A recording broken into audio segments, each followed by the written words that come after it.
আমাদের এখানে প্রায় ধান পাকছে, একদম পাতাটা সোনালী বরণ হয়েছে, একদম কত সুন্দর হয়েছে। মানে এই ধানটা হেউজিয়া কালার আছে, এটা কাঁচা, আর এই দিক দিয়ে একদম সোনালী বরণ প্রায় পাকছে। পাহাড় ডিজাইন হলে দেখেন ধানগুলো কিরকম হয়েছে, আর খুব সুন্দর ধান হয়েছে, একটু সিটা নাই, খালি ধান। এই যে এরকম ধান দেখেন কত সুন্দর, এই যে পাকছে তার জন্য পরে গেল গাইডের মধ্যে থেকেই চাউল বাড়াবো।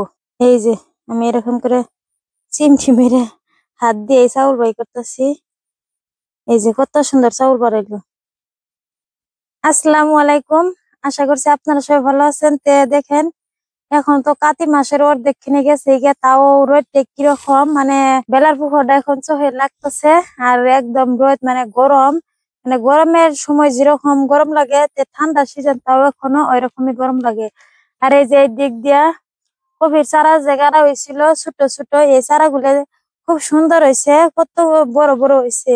তার এই যে একটা চারার মধ্যে কেয়ার বানিয়ে যে কি পোকায় যেগুলা খাইতেছে এই পাতাটা। আর এই দিক দিয়ে দেখেন কত সুন্দর হইতেছে, মানে এখনো ফুলকপির ডিজাইনটা নাই, মানে এখন গাছটা একটু বড় হইতেছে খালি। আর এই দিক দিয়ে দেখেন খুব সুন্দর হয়েছে আল্লাহর রহমতে, মানে আমার ফুলকপি গাছগুলা অনেক সুন্দর হয়েছে। তার মাঝখান দিয়ে এরকম করে সরিষা শাক ফেলানি হয়েছে। আর এই যে এইখানে অল্প টমেটোর চারা ফেলানি হয়েছে। আর এই যে এদিক দিয়ে এই গাছটা কেমনিকা মানে আমড়ে গেতেছে গা, গম পারলাম না না পশমিনে ধরছে।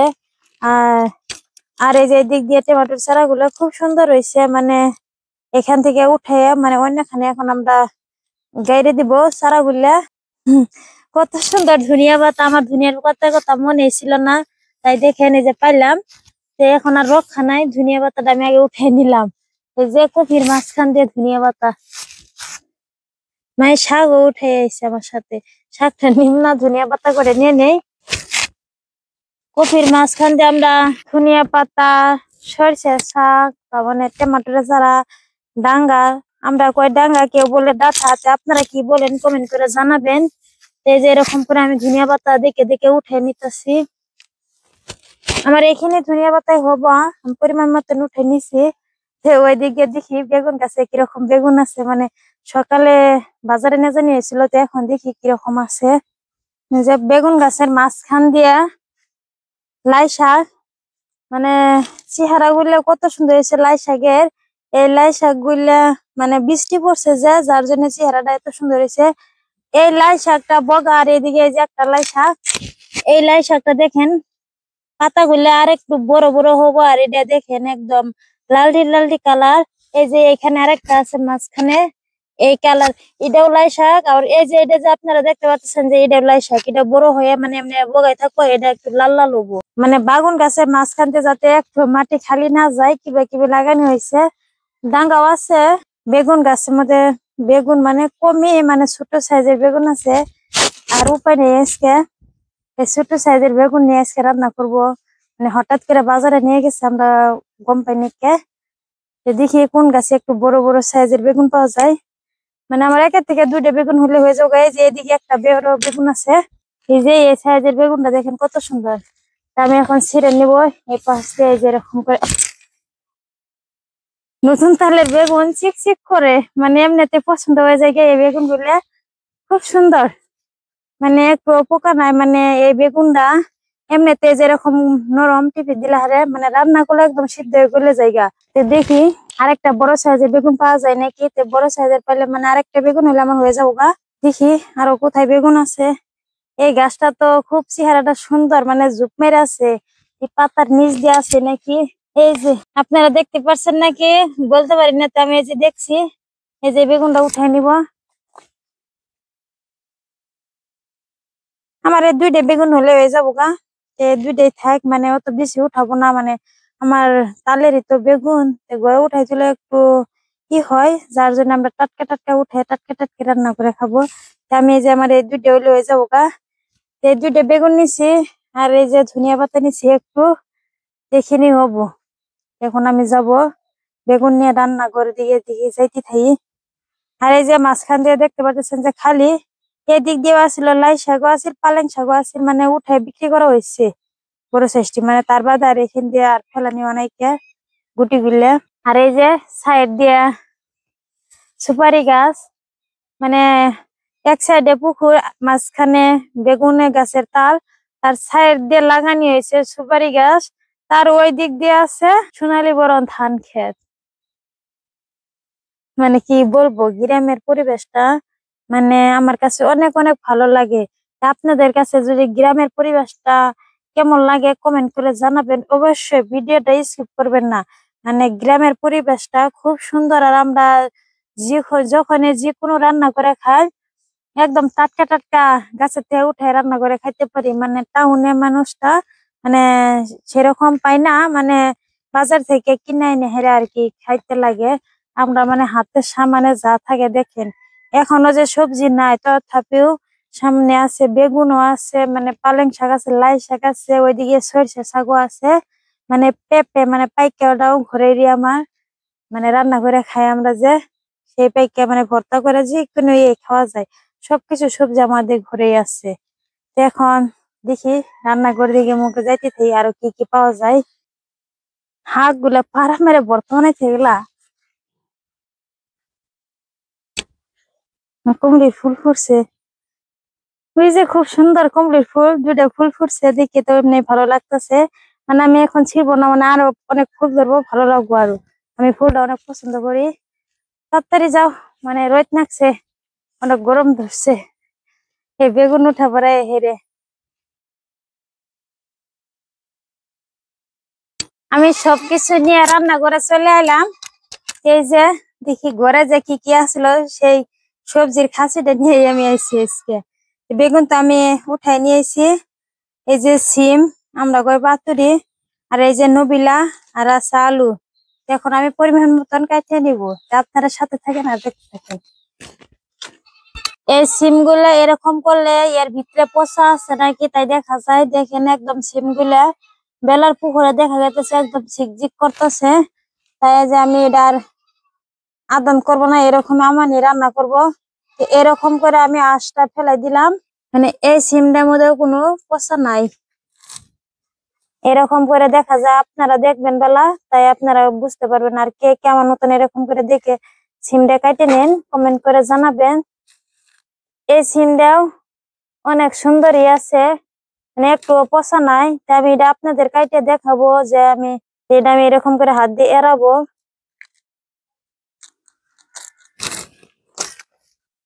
এই যে একটু পচা নাই, মানে এটা নতুন গাছের সিম, একদম বাতি হয়ে আর না, তার জন্য গুটি গুলো ছোট ছোট। তাই আমি পরিমাণ মতন সিম নিয়ে নিব। নবিলে কাটা হয়েছে, তো এখন আমি এই যে আলু নিছি। এখনকার আলু গুলের সাইজটা দেখেন, এরকম করে গ্যাস জ্বালাইছে।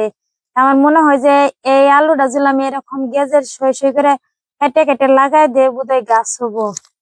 তো এই আলুটা আজকে আমি রান্না করে ফেলাই। চুলাই নিতেছি আমি এরকম করে, চুলাই নিলে ভালো হয়, মানে খোসাটা থাকে না, যার জন্য আমি চুলাই নিতেছি।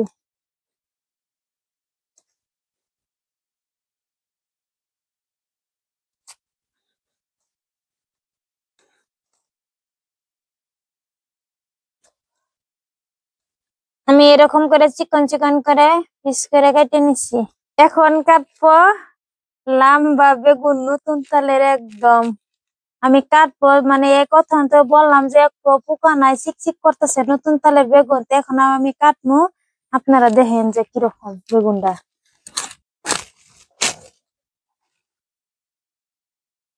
একদম ফক ফক করতেছে বেগুন গুলা। আমি এরকম বড় বড় পিস করে কেটে নিবো, সিদ্ধ হয়ে গলে জায়গা।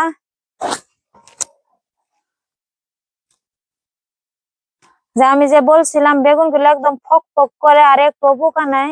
বেগুনটা দেখেন কাটার সাথে সাথে পানি মধ্যে না তুলে এরকম লাল হয়ে যায়। এখন আমি বেগুন দিয়ে দিব পানি।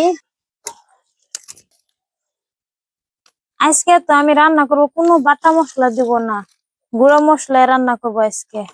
আজকে আমি পেঁয়াজ বাইটে দিব না, এরকম করে পয়লে দিয়ে দিতেছি। পেঁয়াজ ফিরলে মানে আগে চুলে রাখছিলাম, এখন খালি আমি পলতেছি।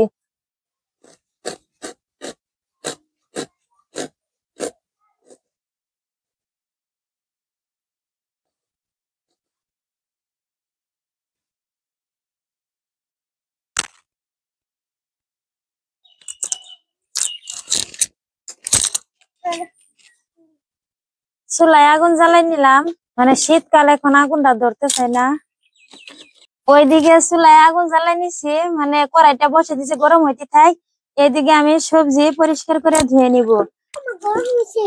গরম হয়েছে? তুমি তো তেল দেখাবা না। সবজি আমি পরিষ্কার করে ধুয়ে উঠে নিতেছি। আজকের রান্নাটা আমি অন্যরকম ভাবে রান্না করব, মানে প্রত্যেক দিনে তো অন্যরকম ভাবে রান্না করি, তার থেকে অন্যরকম ভাবে আজকে রান্নাটা করব। তা আপনারা সাথে থাকেন আর দেখতে থাকেন। এদিকে মশলার সবকিছু আমি খুলে নিলাম। তো এখানে পেঁয়াজ আর রসুন তো কুচি করে কেটে নিছি। আজকে আমি কোন রকম বাটা মশলা ব্যবহার করব না। তো এখানে পেঁয়াজ আর রসুন কুচি করে নিছি, আর গুঁড়ো মশলা দিব, তাই দিয়ে দিতেছি 1 চামচ ধনিয়া আর জিরা পাউডার, রাঁধুনি একসাথে, আর দিব হলুদ পাউডার, আর দিব লঙ্কা পাউডার। লঙ্কা পাউডারটা পরিমাণ অনুযায়ী দিয়ে দিবেন। এখন দিব স্বাদ মতন লবণ। এখানে সব মশলা দিছি, দিব অল্প পরিমাণে পানি। অল্প পরিমাণে পানি দিছি। তো এখন আমি এরকম করে পেস্টটা বানাই নিতেছি মশলার। আমি মশলার পেস্ট গুলে নিছি। তো এখন ওইদিকে যাই, রান্নাটা বসাই দিই। কড়াইয়ের মধ্যে তেল দিয়ে গরম হয়েছে।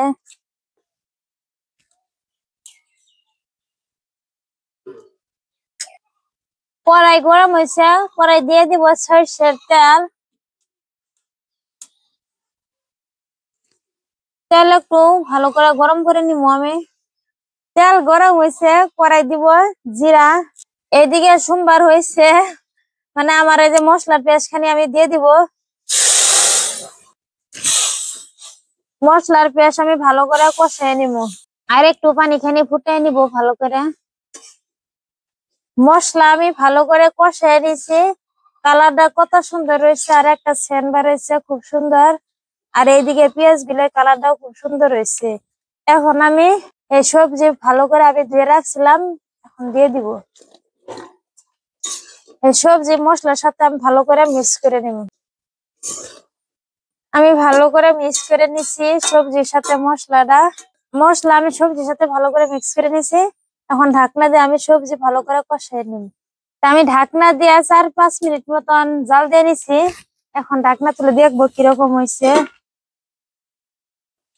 আমি ভালো করে কষে নিছি, একটুও পানি নাই। যে কষানিটা আপনারা দেখে বুঝতেছেন, দেখেন একটুও পানি নাই।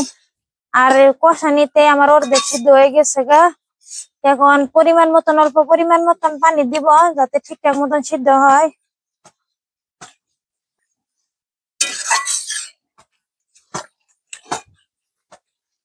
পরিমাণ মতন ঝোল দিয়ে দিছি। তে ঝোলটা আমি একটু ফুটাই নিব, তার বাদে আমি মাছ দিয়ে দিব। এইরকম করে আমি ফুটাই নিব।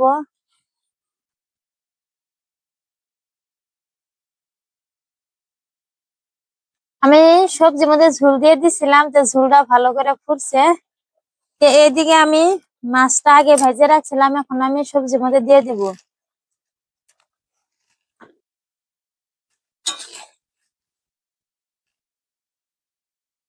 এই মাছটা হচ্ছে র মাছ। র মাছ আর বাটা মাছ, দুটা মাছ আছে এখানে।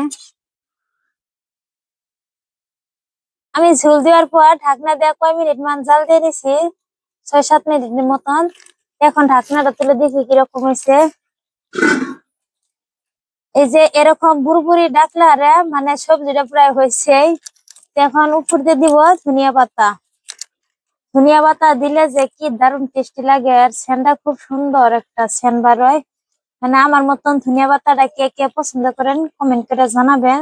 ধনিয়া পাতাটা দেওয়ার সাথে সাথে অন্যরকম একটা সেন্ট বার হয়েছে ধনিয়া পাতার। আমার সবজিটা হয়েছে, এখন নামাই নিলাম।